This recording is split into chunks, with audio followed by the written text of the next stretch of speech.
All right, folks, today we are going to be talking about case studies and stories, more specifically, like moto stories.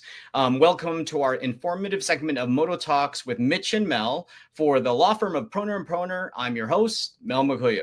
And as often as we can, we will sit down with a personal injury expert himself and writer, Mr. Mitch Proner, a personal injury attorney with over 30 years of experience, here to answer your questions or any interesting topics that you might find useful in your personal injury world.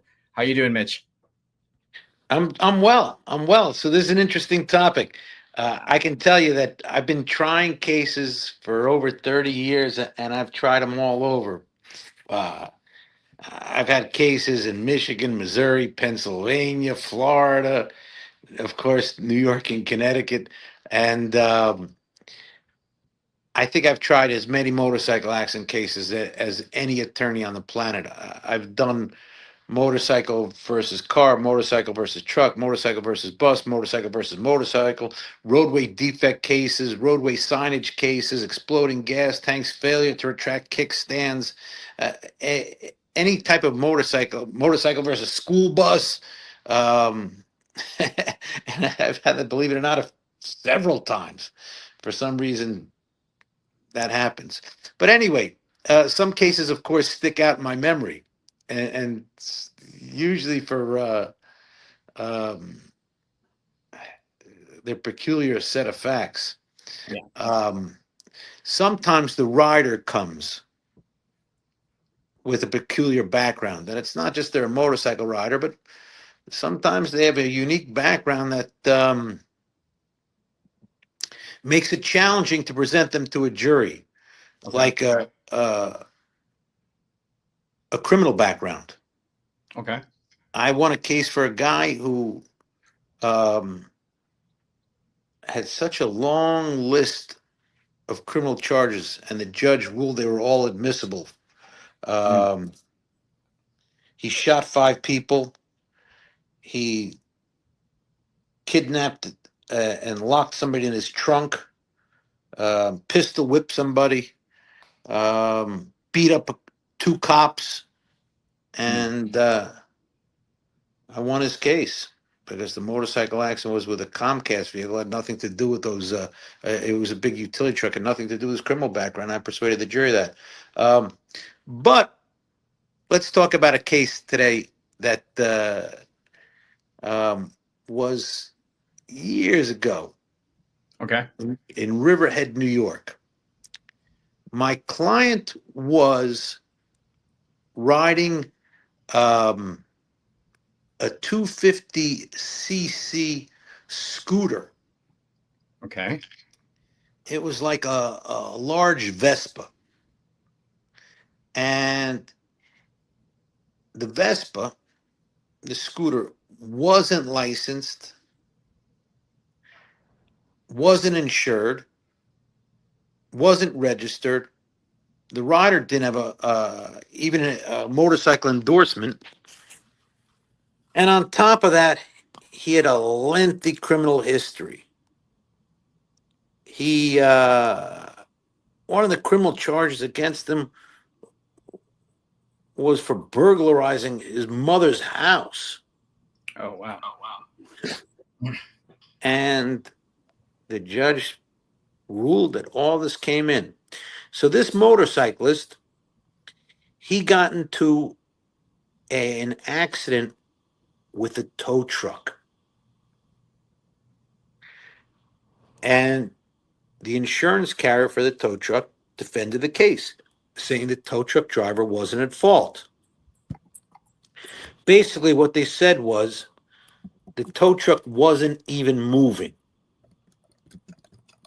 that the tow truck was waiting to go into a driveway on a residential street, and the motorcyclist unexpectedly came down the block flying and crashed into the back. And Okay. that was their story. The motorcyclist, which was actually a scooter, he testified that he was going down the street and the tow truck was stationary, it wasn't moving. And as he was going past the tow truck unexpectedly backed into him. Oh, Now, obviously, different stories. So we tried the case. I tried the case. It was against a very experienced trial attorney for a big firm, named partner at one of the largest firms out here in Long Island. I'm at this point in my career where when I try a case, they don't put a rookie attorney against me. They know who I am. They know I win cases, and it's always against an experienced attorney from a major firm that they put up against me. Otherwise, they're not even going to bother showing up. And what I did was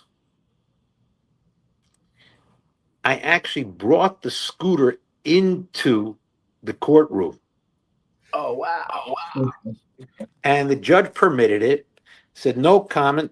We brought the scooter into the courtroom, and the jury got up out of the box and looked around the scooter.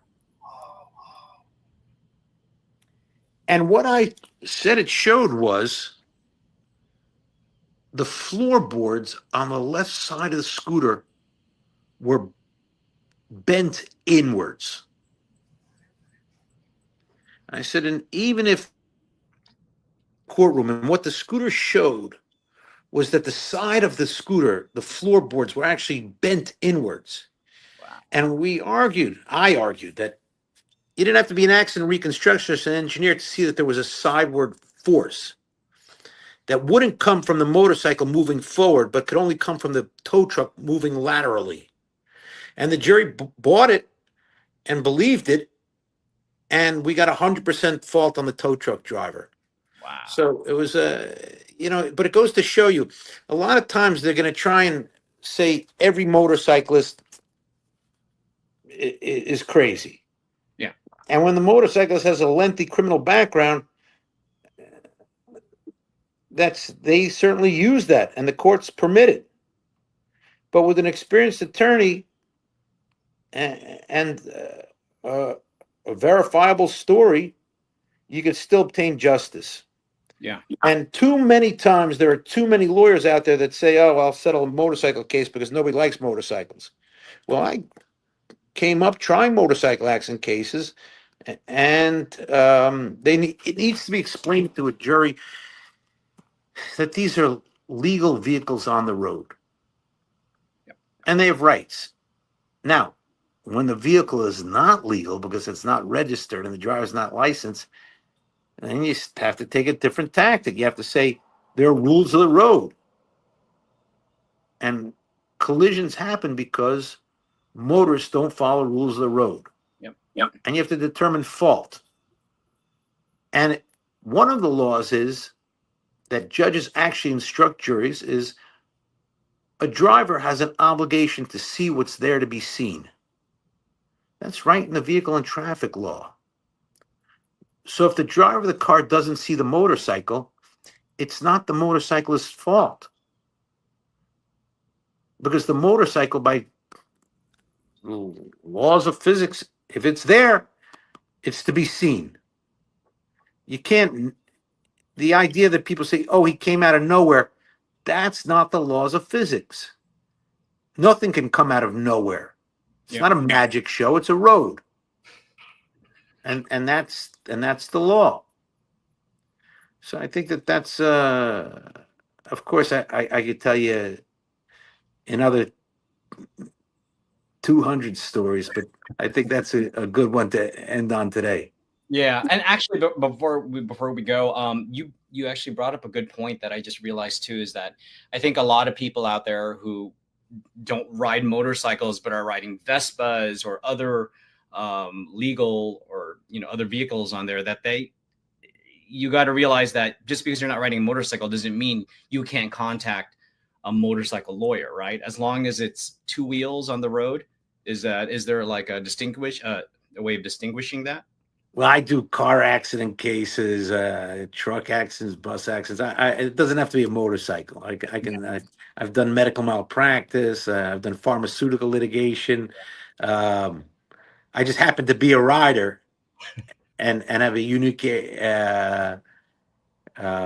experience and expertise in the area. But I've done all sorts of burn cases, fire cases, anything you could think of. So no, they can always get a free consultation with me. I'm an experienced trial lawyer, uh, but every case has its unique set of facts and different opportunities to present them so that you could win. The thing to look for is an attorney who's passionate and experienced and is willing to fight for you. Because if they're just looking to get a quick settlement, everybody wants a quick settlement. Yeah. I want a quick settlement on all my cases. But if the insurance carrier is looking to defend it or pay you less than you're entitled to, you need to have an attorney who's ready to fight. And that's one of the things that I bring to the legal community, is a known reputation for the ability to fight. Amazing. And just as another note, it doesn't have to be, you don't have to have a 2000cc motorcycle. It could be a 250cc Vespa. Mitch is the guy for you to help fight for your cases. So, well, there you have it, folks. You heard it from the expert himself, Mitch Proner. And don't forget, if you need our help, as Mitch said, please give us a call at 24/7 at 1-800-321-1234, where consultations are free and confidential. Yeah, that'll do it for now. And if you are tuning in on our podcast or video broadcast, we really appreciate you taking the time. And please, if you haven't yet, follow us on Instagram, TikTok, Facebook, and of course, YouTube. Like, share, and please subscribe so you can get the latest updates. Well, I guess that'll do it for now, Mitch. Another great session of these Moto Talks with Mitch and Mel. And I really appreciate you taking your time today. Thank you. Thank you for everyone for listening, and hopefully you found it informative. All the best. Thank you, Mitch. We'll see you. Thanks, Mel.